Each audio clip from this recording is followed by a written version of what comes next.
it dawned on me actually the first time I stayed at the pods properly was that there were other families there enjoying Achmelvik and enjoying their time in the pods.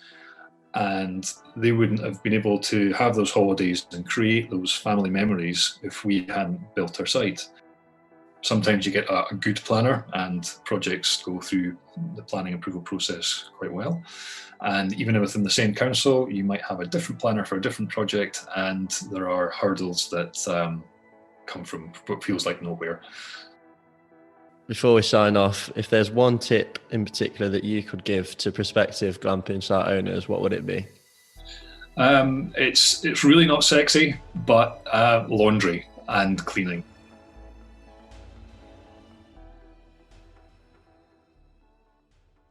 Hello and welcome to the Glampitech podcast. Today we're joined by Ali Young, co-founder of Glampitech and NC500 Pods. Glampitech, of course, are the UK's premier glamping site designers, helping with all stages of the glamping setup process, including feasibility studies, planning permission applications and websites and marketing. NC500 Pods is the glamping site company that Ali and his co-founder Callum set up a few years back. They have 2 sites set up in the north of Scotland and have another 3 in the pipeline. Having set up his own glamping site and helped our clients through the process as well, Ali is uniquely placed to offer multiple perspectives of the challenges people face when starting glamping businesses. As ever, I hope you enjoy and that you find value in today's episode. Hi Ali, how you doing? Yeah, I'm good, thanks Nick. Thanks for having me. No worries. So in episode 1, we had Callum on, who basically told us the story of how he co-founded NC500 Pods with you. NC500 Pods is your glamping business, which at the minute has 2 sites, I believe, and is looking at adding more onto the roster. So could you just give us your perspective on how you entered into the glamping industry through NC500 Pods? Yeah, certainly. It's a bit of a contrived story, I suppose. Maybe not the same way that most people get into glamping, but it started many years ago when a friend invited me to stay with them on holiday at a place called Achmelvik, right in the far north of Scotland. So it's a gorgeous place, really, really lovely beach, and it attracts the same people that go year after year. So when I went up, I quickly made friends, and since then I've become a bit of a serial visitor, and even met my wife up there, and their family also were serial visitors of the place. So really kind of tied to the place now, and we go back every year. The problem with so many serial visitors is that all of the accommodation it's like hen's teeth. You just can't get anything. It's really a case of dead man's shoes before you have a chance of looking at somewhere to stay with decent facilities. So for most of my time going there, I've been kind of limited to staying in a tent. And a bit older now, really a tent doesn't cut it. So I'd always said that if I ever had the chance to buy some land and build something up there with proper facilities, I would do so. So fast forward to summer of 2018. I was probably less than sober in a bar with one of my friends, the one that took me to Achmelvik, and he mentioned that his cousin Callum, who I've also known for a long time from Achmelvik, had planning permission for pods up there. And that took me by surprise a little bit, but even through the boozy haze, I knew that was my chance to hopefully sort out some proper accommodation, some proper facilities in Achmelvik. So that's how I kind of got involved. I approached Callum and said I'd like to invest, and I thought initially it would be a case of maybe putting in a little bit of my savings, and that would be enough to secure a pod for a couple of weeks every year, so that I was guaranteed of having somewhere nice to stay. Quickly realised after doing some sums and knowing the area and knowing that there's a lot of demand up there, that this was potentially a really, really good investment. And after that, I invested a lot more money and even remortgaged the flat to finance the project. So that's it. After that, Callum and I were kind of, partners in crime, and we've worked really well together, splitting up the tasks to project manage everything and get the glamping site open for roughly when we wanted it to be open. And other than pesky things like COVID, it's been a pretty good success since. And yeah, I guess we'll touch a bit more on this later, but that's kind of the basis for how Glamptech started as well, was us working well together and learning a lot about glamping. And so is that a strategy that you look for moving forward with NC500 in terms of looking for remote locations where there aren't many options available for accommodation?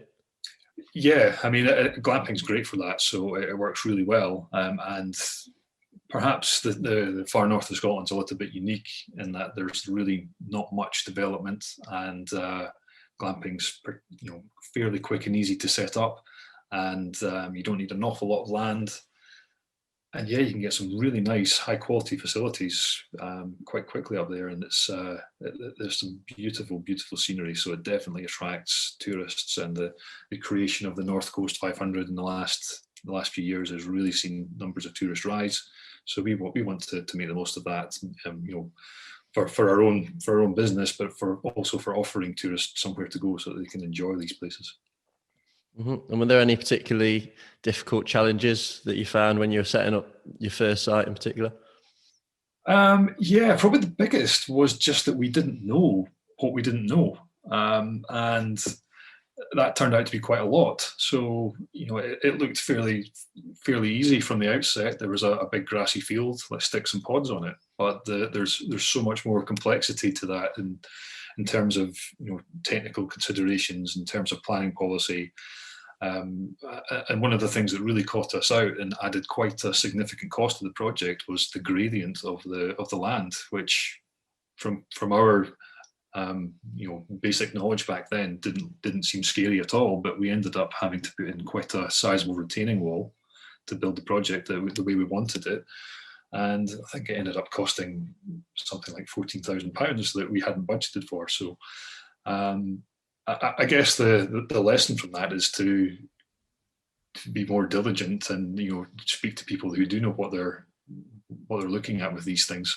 And the knowledge we learned from that, things like the gradient, and also how we handled various other problems that the Highlands threw at us, like not having very good phone lines, so that we couldn't get the broadband we wanted. So we ended up going for satellite broadband, to just the logistics of getting things there. We learned a lot, and if we'd known some of these things at the start, we'd have probably handled it differently. We'd have probably budgeted more time, more money, and to an extent we were flying by the seat of our pants, to coin a phrase. But now that we've been through all that, we know the pitfalls to some extent, so that we can hopefully help other people through Glamptech to not make those mistakes. Yeah, is there anything that you did or that you learned from setting up the first site in Achmelvik, I think I said that right, that you applied to the second site in Brora, and that you'll apply to future sites that you're looking to set up as well? Yeah, the satellite broadband was definitely one. It's been a really good success. We were quite worried about that. The BT were not great to work with for the first site, and the infrastructure there wasn't great. So we took a bit of a gamble on that, and we'd been months dealing with BT to try and get something, and then we phoned this other company that did the satellite broadband, and it was installed in a week, and it's been great. You can stream Netflix and things like that, no problem in the pods. And so we didn't even try with BT for the second site. We just went straight to the Wi-Fi again, because it was so quick and easy to set up, and it's been no problem at all. So other things, even from the second site, we've actually been learning things. We had a view on the east coast this time, looking down towards the sea. So we've angled our pods that way, and then we found since then that it's people prefer them to be facing the other way, so that they can see the sun when it's setting. So we found that people have been moving chairs from the pods to sit at the back of the pods, so they get the sun when it's coming in the evening. Something we hadn't considered. So for our next site, we'll probably mix it up a bit and do a bit of both, or depending on what it looks like, we might even have them all facing that way. So yeah, always learning. There's always things you can apply from what you're learning, and Yeah, I think our second site is a better glamping site in its own right than the one we did first time in Achmelvik. And the location is probably not quite as desirable. It's not so close to a nice beach, but there's still lots going on there, lots going for it. But the site itself, I think, is better. We had a bit more space. We could do some nicer things, like it has a sauna, and we have more than one style of pod. So all things that we wanted to do on the Achmelvik site, we just didn't have the space. You mentioned the sauna there. How have you found that in terms of the effect it's had on maybe the interest the site's generated and maybe the nightly rate you can charge, and also maintenance? Because I don't know much about saunas, but I know hot tubs are they require a lot of maintenance. A sauna's a little bit easier to handle. Yeah, absolutely easier. That was the reason we went for the sauna over hot tubs. The daily maintenance that you have to do with your typical jacuzzi style hot tub was too much for us. We operate the site remotely. We have somebody close by that manages the day-to-day cleaning and changeovers and maintenance of the site. But really, it's too much to expect somebody who's not full time at living working on the site to do that. The sauna, on the other hand, is pretty much self-sufficient. It'll be cleaned on a regular basis, but it doesn't need anything like the testing that hot tubs do. Are they as enticing for guests as hot tubs? Possibly not. But we did have, due to COVID, an indication of how much our sauna was drawing people in. The sauna was unfortunately delayed because of the world being in kind of disaster mode at the time. So we had some guests feedback to us that they were disappointed that it wasn't there. So there was nothing we could do about that, but that was obviously one of the things they were really looking forward to using when they came to visit. So it's absolutely a draw, and we're really glad to have it. I wish we could have one at Achmelvik as well. And am I right in thinking that there are a fair few weather-related challenges being on the North Coast? Yeah, there are. One of the locals said to me when we were building the site that pretty much in Achmelvik the wind is a hurricane for 9 months of the year. So I've seen up there that we've come up in the summer and the place has been different. There's caravans that have been there for years and years, and some years they're not there anymore, and the wind has taken them and moved them somewhere else. So the pods are much better. For a start, they're heavier and smaller than caravans. So they're less of a sail, but also they have a better shape for dealing with the wind, and they haven't moved. They haven't budged an inch. The guy that has the static caravan park up there has them all chained down to several tons of concrete. We don't have that, and they touch wood. They haven't budged an inch in all the high winds. So you've been a glamping site owner for a few years now. What would you say is the best thing about owning a glamping site?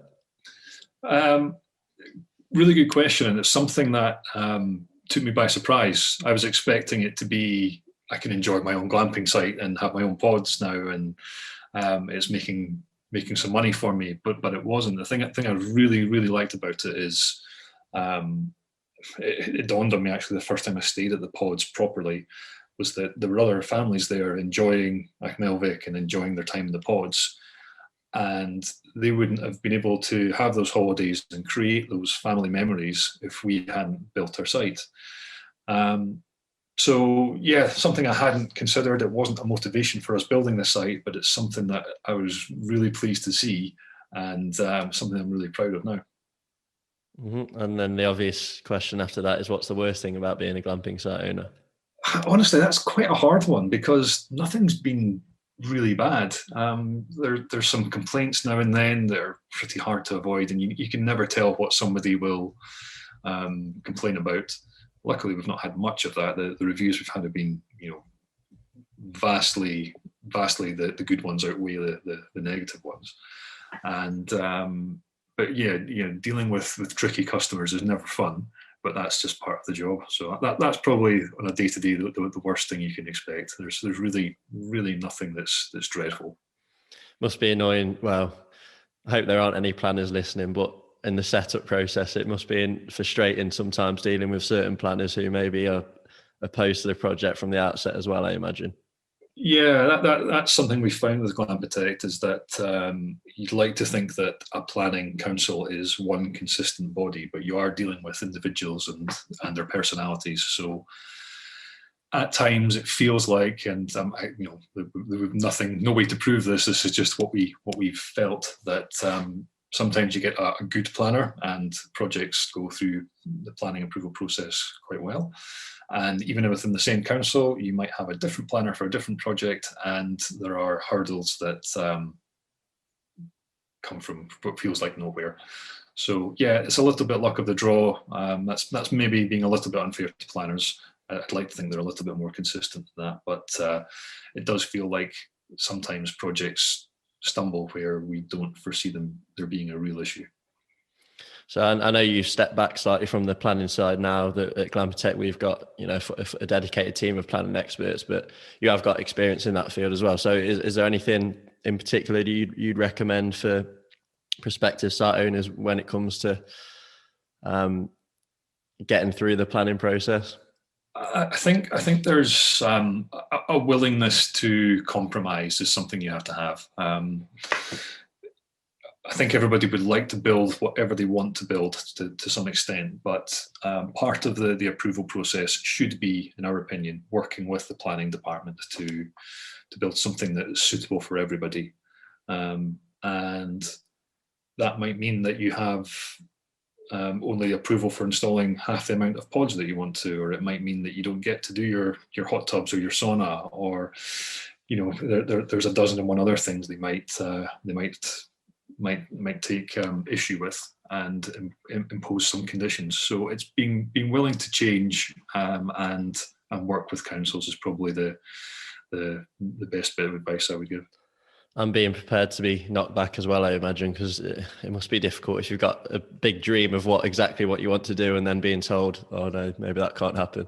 Yeah, that's it. And unfortunately, that is a risk with all forms of development like this. Is sometimes you can spend some money doing planning and investing in your idea, your dream, and sometimes it's just not going to come off. There are policies out there that will just put a dead stop to an idea like this, and yep, it's one of the risks you take with this.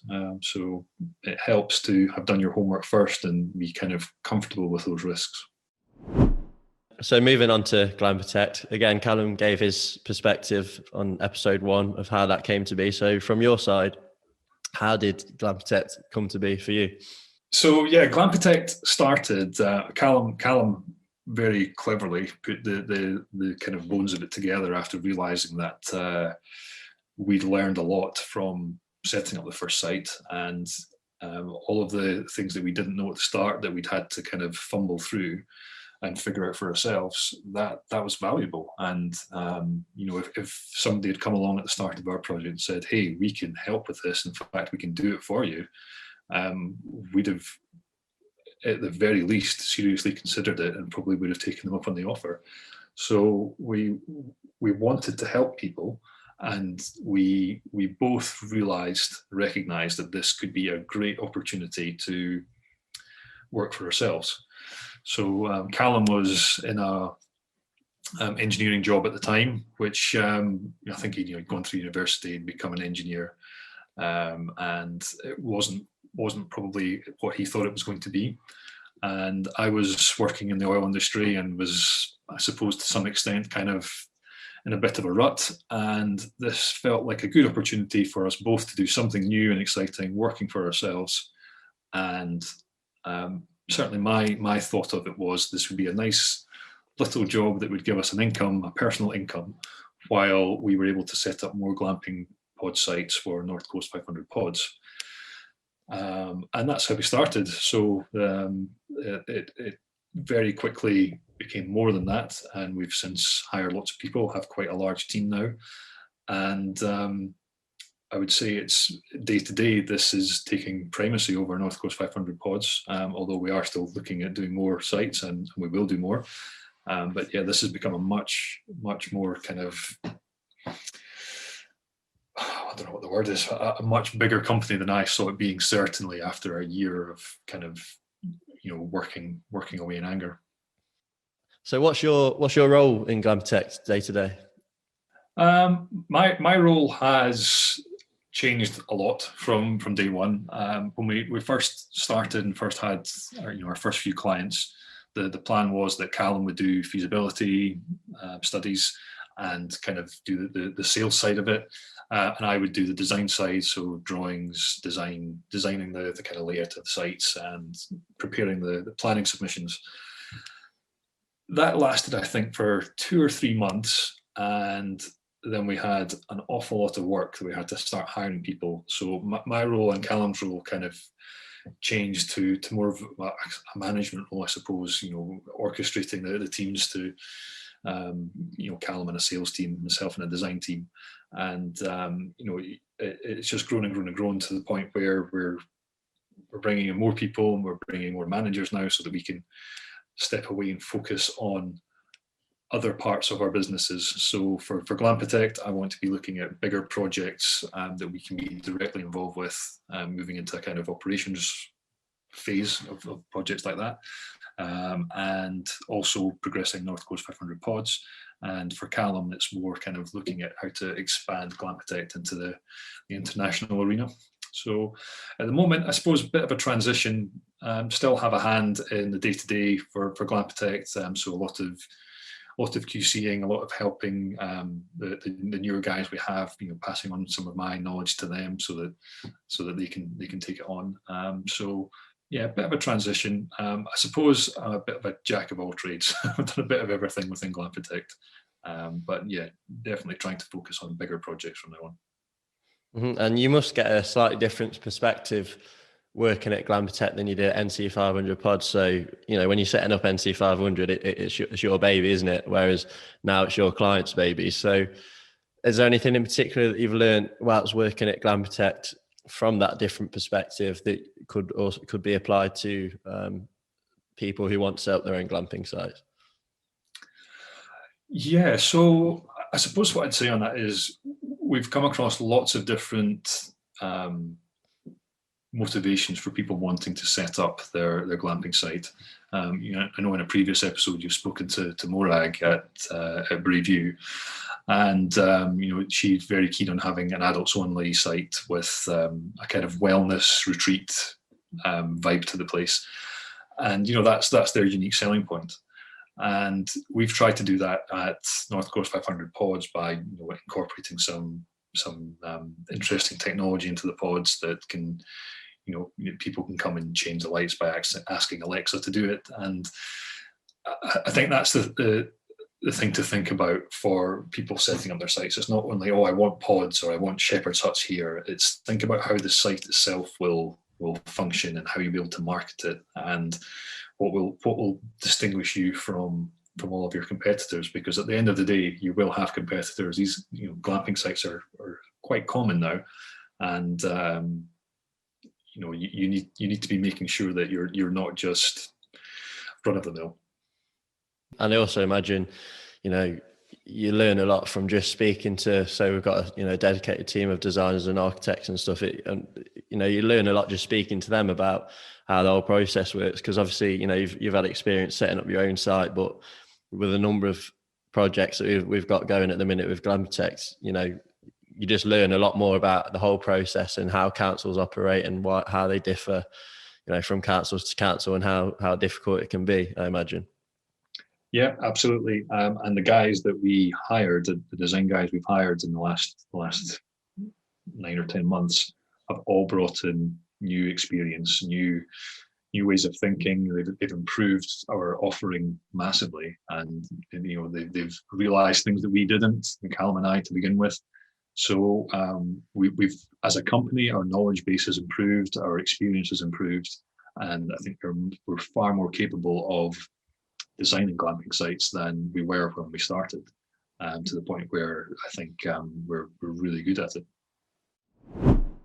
Before we sign off, if there's one tip in particular that you could give to prospective glamping site owners, what would it be? It's really not sexy, but laundry and cleaning. it caught us out quite a bit. And that's what I'm saying. You have to really think about how your site's going to operate. We had a 3-night minimum stay policy. In fact, we still do, and so that means you're changing the beds and the towels, at least 2 times a week. So for 4 pods, that's quite a lot of laundry to be doing if you want to try and tackle it yourself. So we didn't. We outsourced it to professional cleaning services, and even they struggle to handle the volumes. Maybe not struggling with the volume so much, but definitely underestimated how much time and effort it was going to take, and it ended up, the costing of it was always an argument. How much we were prepared to spend, how much they felt they needed for it. So it's been a bigger headache than I ever thought it would be, and it's one that you really have to have a good idea, a good plan for how you're going to tackle. And that requires good staff on the ground as well, I imagine. I know it took you a few goes to find the right person to handle that side of things. Yeah, absolutely. Having somebody there that is, prepared to go a little bit above and beyond, and it's not a 9-to-5 job. A lot of times, guests can arrive later at night, and if they have trouble with accessing their pods, it's great to have somebody nearby that can help. We are based in Edinburgh, and our pods are a 5-hour drive away. So if somebody calls Callum or I at 8 o'clock at night and says, I can't get into my pod, what can we do about it? Really nothing. And so having somebody close by that you can trust is really important as well if you're not going to be there. Thank you for listening to another episode of the Glampy Tech podcast. I hope you enjoyed and that you found value in today's episode. If you did, feel free to leave a rating and review on Apple Podcasts, as it really helps us move up the podcast rankings. Thank you.